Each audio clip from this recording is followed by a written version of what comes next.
বিসমিল্লাহির রহমানির রহিম।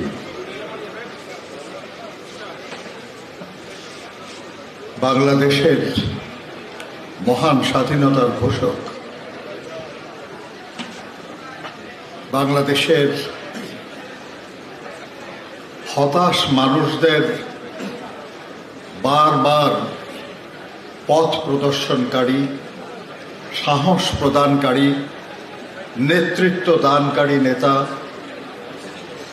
শহীদ প্রেসিডেন্ট জিয়াউর রহমান বীর উত্তমের ৪৩তম শাহাদাত বার্ষিকীর এই অনুষ্ঠানের মাননীয় সভাপতি, শহীদ জিয়ার অত্যন্ত ঘনিষ্ঠ যুদ্ধকালীন সহকর্মী এবং রাজনৈতিক সহকর্মী মেজর হাফিজ উদ্দিন আহমেদ বীর বিক্রম, আজকের সভায় আমাদের সৌভাগ্য যে উপস্থিত আছেন আমাদের নেতা, বাংলাদেশে গণতন্ত্র পুনরুদ্ধার আন্দোলনে ডান বাম, মধ্যডান, মধ্যবাম, সমাজতন্ত্রী, ইসলামিক যত রকমের দল আছে, সংগঠন আছে, তাদেরকে ঐক্যবদ্ধ করে যিনি গণতন্ত্র পুনঃপ্রতিষ্ঠার আন্দোলনকে এগিয়ে নিয়ে যাচ্ছেন, আমাদের সেই প্রিয় নেতা বিএনপির ভারপ্রাপ্ত চেয়ারম্যান দেশনায়ক জনাব তারেক রহমান, আজকের এই অনুষ্ঠানের মাননীয় প্রধান অতিথি, বারবার কারারুদ্ধ সংগ্রামী জননেতা বিএনপির মহাসচিব মির্জা ফখরুল ইসলাম আলমগীর, জাতীয় স্থায়ী কমিটির সম্মানিত সদস্যবৃন্দ, বিএনপি এবং বিভিন্ন অঙ্গদল সহযোগী সংগঠনের জাতীয় এবং ঢাকা মহানগরীর নেতা কর্মী ভাই ও বোনেরা, প্রিয় সাংবাদিক বন্ধুগণ, আসসালামু আলাইকুম। আমরা এমন এক মানুষের স্মরণে আজকে আলোচনা সভা করছি, যিনি প্রথম এ দেশে প্রথম হানাদার বাহিনী আক্রমণ করার পর অত্যন্ত সাহসিকতার সঙ্গে অস্ত্র হাতে তুলে নিয়ে ঘোষণা করেছিলেন, উই রিভল্ট, আমরা বিদ্রোহ করলাম। তিনি আমাদের নেতা, তার জন্যই আজ আমরা কথা বলছি। আমরা তার জন্য আজকে আলোচনা করছি, যিনি এদেশের মহান মুক্তিযুদ্ধের প্রথম সেক্টর কমান্ডার, যিনি 2টি সেক্টরে সাময়িকভাবে কমান্ড করেছিলেন, 1 নম্বর এবং 11 নম্বর। আমরা তার কথা বলছি, যিনি এদেশের মুক্তিযুদ্ধের প্রথম ফোর্সেস কমান্ডার, জেড ফোর্স। বাকি 2টি ফোর্স গড়তে হয়েছে আরো অনেক পরে। আমরা সেই সেনানায়কের জীবন নিয়ে আলোচনা করছি, যার নেতৃত্বে স্বাধীন বাংলাদেশে প্রথম বেসামরিক প্রশাসন গড়ে উঠেছিল বৃহত্তর রংপুর জেলার একটা অংশ জুড়ে এবং জামালপুরের একটা অংশ জুড়ে। সেখানে প্রশাসন ছিল, সেখানে বিচারক ছিল, সেখানে জেলখানা ছিল, পুলিশ ছিল, সেখানে শুল্ক আদায় করা হয়েছে, সেখানে ডাকঘর ছিল, অর্থাৎ একটা রাষ্ট্রে যা থাকে তা সব ছিল। আমরা সেই সেনানায়ক সম্পর্কে আলোচনা করছি, যিনি মেজর হাফিজ সাহেব ভালো বলবেন যে তিনি বাংলাদেশের অভ্যন্তরে থেকে সৈনিকদের সঙ্গে তাঁবুতে থেকে সৈনিকদের সঙ্গে স্ট্রেঞ্চে দাঁড়িয়ে লড়াই করেছেন পাক হানাদার বাহিনীর বিরুদ্ধে।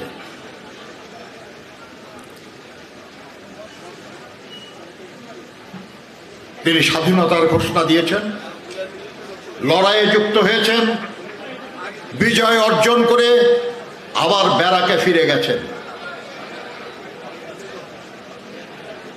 তার চেয়ে জুনিয়র কাউকে সেনাপ্রধান নিয়োগ করা হয়েছে, মেনে নিয়েছে।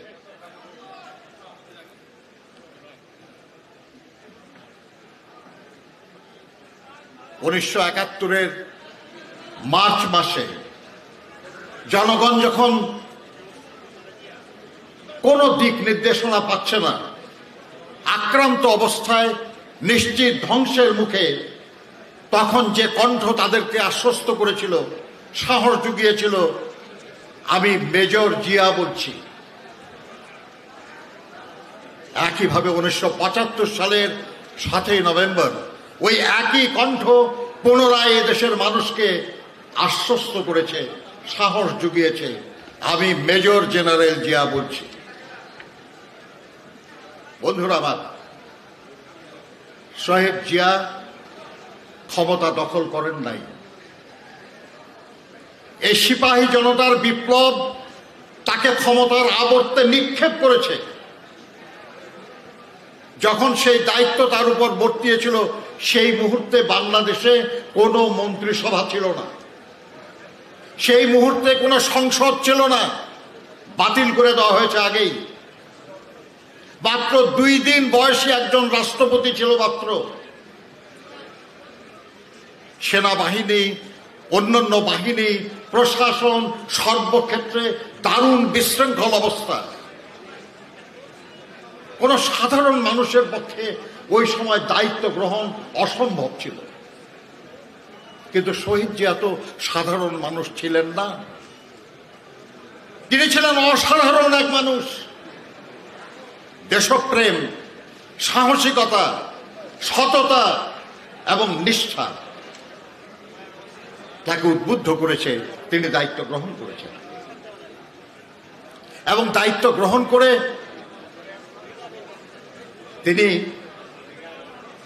মানুষ এবং দেশের সমস্যাগুলি চিহ্নিত করে একটার পর একটা সমাধানের জন্য সুনির্দিষ্ট এবং সফল উদ্যোগ নিয়েছেন।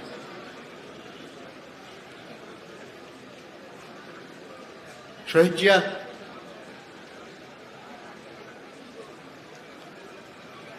এদেশের সাধারণ মানুষ, যারা কৃষক, শ্রমিক, ছাত্র জনতা, তাদের কথা ভেবেছেন, তাদের সমস্যা সমাধানের চেষ্টা করেছেন। তার সম্পর্কে অনেক বলতে হবে, কিন্তু আমি শ্রমিক আন্দোলনে একজন কর্মী হিসাবে এবং আল্লাহর অসীম মেহেরবানি যে জাগদল থেকে শহীদ জিয়ার সঙ্গে কাজ করার সুবাদে আমি আমার স্মৃতি থেকে শুধু এটুকু বলতে চাই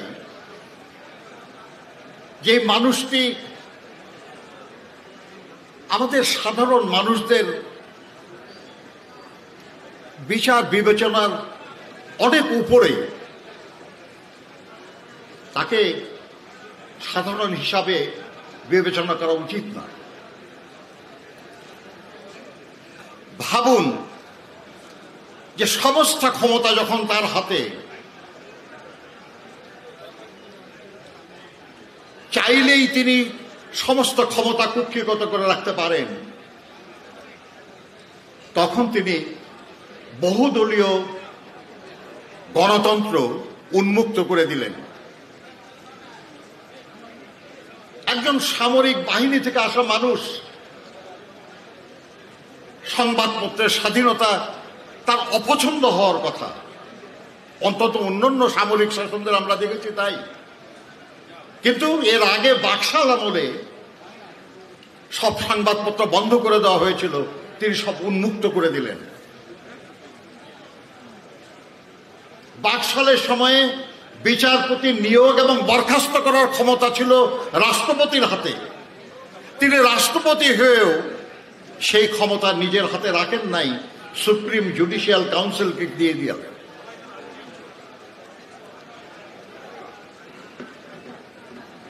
তিনি জনগণের কাছে গেলেন। তিনি বিশ্বাস করতেন এই জনগণই দেশটাকে বাঁচাতে পারে, এই জনগণই দেশটাকে এগিয়ে নিতে পারে, এই জনগণই মূল শক্তি। কি অবস্থা ছিল দেশের! একটু আগে আপনারা শুনেছেন ডাক্তার জাহিদ সাহেব বলেছেন যে লঙ্গরখানায় লাইন তার মতো মানুষকে দিতে হয়েছে। জয়নুল আবেদিনের লেখা পেইন্টিং আছে, মানুষ এবং কুকুর একসাথে খাবার জন্য কামড়াকামড়ি করছে। ৭৪-এর দুর্ভিক্ষে লাখো মানুষ জীবন দিয়েছে। সেই ক্ষুধার্ত মানুষকে বাঁচানোর জন্য তিনি গ্রামে গ্রামে গেছেন, কৃষকের জীর্ণ কুটিরে গেছেন, তাদেরকে উদ্দীপ্ত করেছেন দেশে খাদ্য উৎপাদন বাড়ানোর জন্য, তাদেরকে সহযোগিতা করার জন্য মেশিন টুলস ফ্যাক্টরি এবং ডিজেল প্ল্যান্টে তিনি ডিপ টিউবওয়েল এবং পাওয়ার টিলার তৈরি করেছেন, সরবরাহ করেছেন বিএডিসির মাধ্যমে। কৃষি উৎপাদন বেড়েছে, অনেক বেড়েছে উৎপাদন, যার জন্য তিনি বন্ধু প্রতিম রাষ্ট্র গিনিকে খাদ্য সাহায্য করতে পেরেছিলেন। যে দেশের লাখো মানুষ দুর্ভিক্ষে মারা যায়, সেই দেশ মাত্র ৩-৪ বছরের মধ্যে খাদ্য বাইরে পাঠাতে পারে। এই অকল্পনীয় অর্জন একমাত্র শহীদ জিয়ার নেতৃত্বে সম্ভব হয়েছে। আমাদের কলকারখানাগুলি সব বন্ধ হয়ে যাচ্ছিল, পাটের গুদামে আগুন লাগছে, কারখানা বন্ধ হয়ে যাচ্ছে, কারখানার যন্ত্রপাতি গাড়ি টাড়ি সব লুট হয়ে যাচ্ছে। সেই রকম একটা পরিস্থিতিতে দায়িত্ব নিয়ে তিনি সব কারখানাগুলি চালু করলেন। যে কারখানায় 1 শিফটে কাজ চলতো, সেই কারখানায় 2 শিফটে কাজ শুরু হলো, নূতন কর্মী নিয়োগ হলো। 2 শিফটে চলা কারখানা 3 শিফটে চলেছে। তার আমলেই প্রথম বাংলাদেশে পাট কলের শ্রমিকরা ইনসেন্টিভ বোনাস পেয়েছে, এবং ওই আমলেই একমাত্র রাষ্ট্রীয় উদ্যোগে 9টি নতুন টেক্সটাইল মিল হয়েছে, সুগার মিল হয়েছে, সার কারখানা হয়েছে। বন্ধুরা আমার, একজন মানুষ, কোনো দল নাই, কোনো কিছু নাই, সবাইকে সাথে নিয়ে কিভাবে এগিয়ে গেলেন। তিনি অনুভব করলেন যে জনগণকে সংগঠিত করে এগিয়ে যেতে হলে তার বাহন হিসেবে একটা দল দরকার। প্রথমে তিনি জনগণকে সাথে নেওয়ার জন্য 19 দফা কর্মসূচি ঘোষণা করলেন, এবং সেই 19 দফার প্রতি জনগণের সমর্থন আছে কিনা তার জন্য তিনি আয়োজন করলেন গণভোট। যে জনগণ ভোট দিয়ে বলুক যে তারা এই কর্মসূচি সমর্থন করে কিনা। ভাবুন একবার, আজকে যারা আছে তারা তো নিজেদের গণতান্ত্রিক বলে দাবি করে, কিন্তু তারা কি তাদের কোনো সিদ্ধান্ত নেওয়ার ব্যাপারে জনগণের মতামতের তোয়াক্কা করে? না তারা ক্ষমতায় যাওয়ার ব্যাপারে ভোটের পরোয়া করে?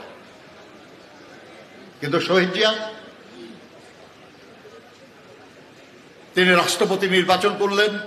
সব রাজনৈতিক দল, আওয়ামী লীগ সহ সবাই মিলে, উনি ছিলেন ফোর্সেস কমান্ডার, আর প্রধান সেনাপতি ছিলেন জেনারেল উসমানী। জেনারেল উসমানী সাহেবকে প্রার্থী করলেন, তার পক্ষে সারা দেশে প্রচারণাও করলেন।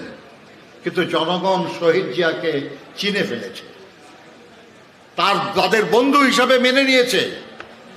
অতএব শহীদ জিয়া বিজয়ী হলেন। তিনি বিএনপি গঠন করলেন এবং 69-এ সংসদ নির্বাচন দিলেন। সংসদ নির্বাচনে সব রাজনৈতিক দল যাতে অংশগ্রহণ করতে পারে সেই জন্য তিনি রাজনীতি উন্মুক্ত করে দিলেন।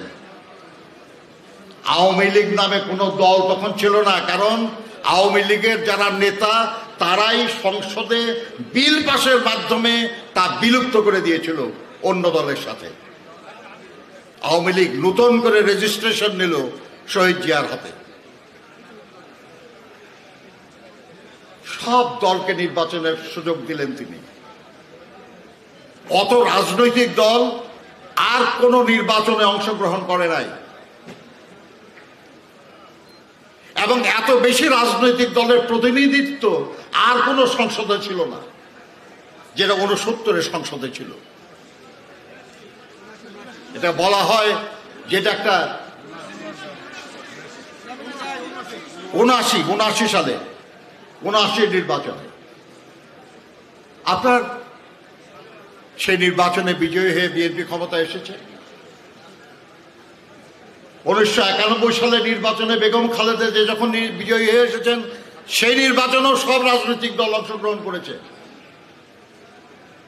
2001 সালের নির্বাচনেও সবাই অংশগ্রহণ করেছে। বিএনপি জনগণের সমর্থন নিয়ে বারবার ক্ষমতায় এসেছে। শহীদ জিয়া, আবার বলছি, আমি এটা অন্যরা আলোচনা করবেন, আমি শ্রমিক আন্দোলনের কর্মী হিসাবে বলছি, তিনি প্রথম রাষ্ট্রপ্রধান যিনি কৃষকদের উদ্দীপ্ত করার জন্য যেমন তাদের গ্রামে গ্রামে তাদের বাড়িতে গেছেন, শ্রমিকদের উদ্দীপ্ত করার জন্য তিনি তেমনি শ্রমিকদের কলোনিতে গেছেন। রাত 3টার সময় কারখানা ভিজিট করেছেন, সেখানে ঘর্মাক্ত শ্রমিকদের সঙ্গে হাত মিলিয়ে বলেছেন, আপনারাই শুধু দেশের জন্য কষ্ট করছেন না, আমিও কষ্ট করছি, আমি আপনাদের সাথে আছি। মে দিবসের সভায় তিনি বক্তৃতা করেছেন, আমি একজন শ্রমিক এবং এই পরিচয়ে আমি গর্ববোধ করি। সব শ্রমজীবী মানুষ তাকে আপন করে নিয়েছে। ঢাকা বিশ্ববিদ্যালয়ে গেছেন, ছাত্ররা তার গায়ে ঢিল নিক্ষেপ করেছে, কাউকে গ্রেপ্তার করার অনুমতি তিনি দেন নাই। তিনি তাদের সঙ্গে কথা বলেছেন। তারা বিস্মিত হয়েছে যে একজন সামরিক শাসক এই আচরণ করে। তিনি তাদের সঙ্গে কথা বলেছেন, তাদের সমস্যা শুনেছেন, সমাধানের উদ্যোগ নিয়েছেন, আর যার ফলে জাতীয়তাবাদী ছাত্রদল দেশের বৃহত্তম ছাত্র সংগঠনে পরিণত হয়েছে, ছাত্রদের এত সমর্থন অর্জন করেছে। শ্রমিক, কৃষক, সর্বক্ষেত্রে তার এইসব অবদান আমাদের ভাবতে হবে। একটু আগে আপনারা কিছু শুনেছেন যে এদেশের মানুষের কর্মসংস্থানের জন্য তিনি ক্ষুদ্র এবং কুটির শিল্পের উদ্যোগ নিলেন, অপ্রচলিত পণ্য রপ্তানির উদ্যোগ নিলেন, অসংখ্য কর্মসংস্থানের ব্যবস্থা করলেন। কলকারখানা তো করলেনই। তিনি দেখলেন যে শুধু এই কারখানা দিয়ে হবে না, আরো কারখানা করতে হবে, কিন্তু আমাদের দেশের লোক এত দক্ষ না। তাহলে কম দক্ষ লোক দিয়ে কি শিল্প করা যায় যেখানে বেশি শ্রমিক দরকার? উনি বের করলেন যেটা হলো গার্মেন্টস শিল্প, তৈরি পোশাক শিল্প, যেখানে দক্ষতা অত বেশি লাগে না কিন্তু বেশি লোকের দরকার হয় এবং তার বাজার আছে। 1976 সালে রিয়াজ গার্মেন্টস বলে একটি কারখানা উৎসাহিত করলেন তিনি তাদেরকে। তারা প্রথম ফ্রান্সে 10,000 পিস শার্ট রপ্তানি করেছে। শুরু হলো, তিনি ইঞ্জিনিয়ার, টেকনিশিয়ান, নারী পুরুষ এদের কোরিয়ান গভর্নমেন্টের সঙ্গে যোগাযোগ করে তাদের সঙ্গে ট্রেনিং এর জন্য পাঠালেন, প্রশিক্ষিত করে নিয়ে আসলেন, লোকদেরকে উৎসাহিত করলেন নতুন কারখানা করার জন্য। নতুন নতুন কারখানা প্রতিষ্ঠিত হতে থাকলো। তিনি তাদের বন্ডেড ওয়্যার হাউস ফ্যাসিলিটিস দিলেন, ব্যাক টু ব্যাক এলসি খোলার ফ্যাসিলিটি দিলেন এবং এটাকে শিল্প হিসাবে দাঁড় করালেন। আজকে সেই শিল্প দেশের বৃহত্তম শিল্প। 40 লক্ষের বেশি শ্রমিক সেখানে কাজ করে, যা শতকরা 55% নারী শ্রমিক। নারীর ক্ষমতায়নের কথা বলেন, এর চেয়ে বেশি ক্ষমতায়ন আর কে করেছে?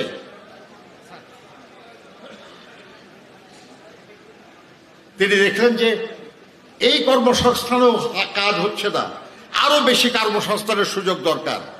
তিনি মিডল ইস্টের যারা শাসক তাদের সঙ্গে তার যে সুসম্পর্ক সেটাকে কাজে লাগিয়ে তিনি বাইরে